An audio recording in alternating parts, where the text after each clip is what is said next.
पाकिस्तान की पार्लियामेंट में कुछ दिन पहले एक non Muslim Hindu Pakistani senator जो है ना दिनेश कुमार वो स्पीच दे रहे होते हैं और वो स्पीच देते हुए कुरान की आयत पढ़ के सुनाते हैं। जब वो कुरान की आयत पढ़ के सुनाते हैं, हदीस का हवाला देते हैं सूद के ऊपर, तो पीछे से एक आवाज़ आती है और वो ये है कि अगर आप इस तरह कुरान को पढ़ के सुना रहे हैं तो आप मुसलमान क्यों नहीं हो जाते? और उसके बाद दिनेश कुमार का क्या आंसर होता है? Let's have a look on that video. सूरह अल बकरा 279 278 में ए ईमान वालो अल्लाह से डरो और जो सूद बाकी रह गए इसे छोड़ दो अगर तुम मोमिन हो। फिर अगर तुमने ऐसा ना किया तो अल्लाह और उसके रसूल की तरफ जंग के लिए तैयार हो जाओ।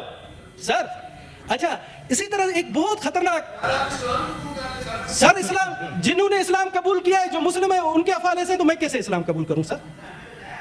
सर ये देखें सर, आज मैं कहता हूं कि आप आए, भट्ट साहब आपकी नून लीग की हुकूमत है, आप इस्लामी बन जाए, मैं इस्लाम कबूल कर लूंगा।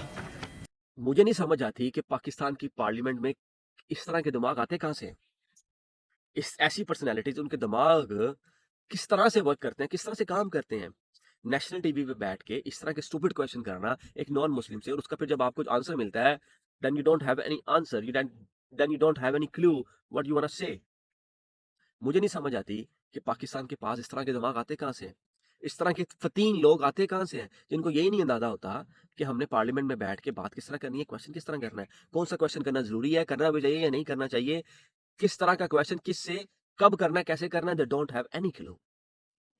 दिनेश कुमार का जो आंसर था पूरी मुस्लिम कौम के लिए एक सवालिया निशान था कि आप ते करतूता ठीक कर लो अपनियां, खुद तो बंदे के पुत्र बन जाओ, खुद तो अपने किरदार के ऊपर गौर फिक्र करना शुरू करो, अपने आप को तो ठीक करो, अपने आप को तो अकाउंटेबल करो, अपने आप को तो उस दायरे पे खड़ा करो कि जहाँ पे ये सोचा जा सके आप भी गलत हो सकते हैं। खुद तो क्रेडिबल बनो, खुद तो अपनी पर्सनैलिटी को बेहतर करो ताकि लोग आप पे ट्रस्ट कर सकें। सुबह, दोपहर, शाम, रात रोटी जितने टाइम खानी उतने टाइम झूठ मारना है।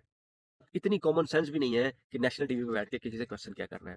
और ये वो लोग हैं, ये वो दिमाग हैं, जिन्होंने मुल्क को रिप्रेजेंट करना है और मुल्क को आगे लेके जाना है। मुल्क की इकोनॉमी को ठीक करना है। मुल्क की इकोनॉमी के ऊपर, मुल्क के बजट के ऊपर बात करनी है।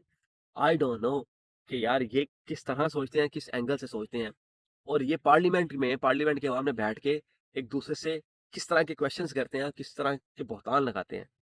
इफ एनीबॉडी नो जिसकी आवाज़ थी, पीछे से किसने बोला है, please let me know in the comment section because I don't know.